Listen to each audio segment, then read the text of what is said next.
Subscribe to our channel and press on the bell icon so you don't miss out on our newest uploads.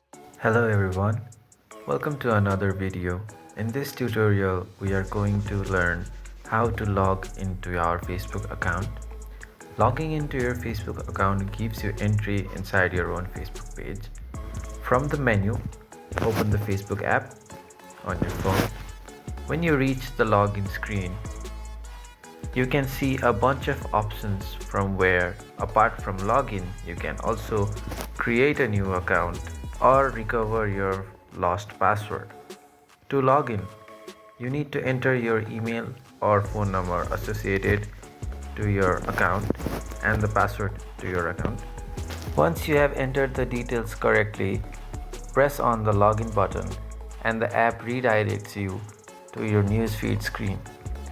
Facebook also provides you with the option to stay signed in.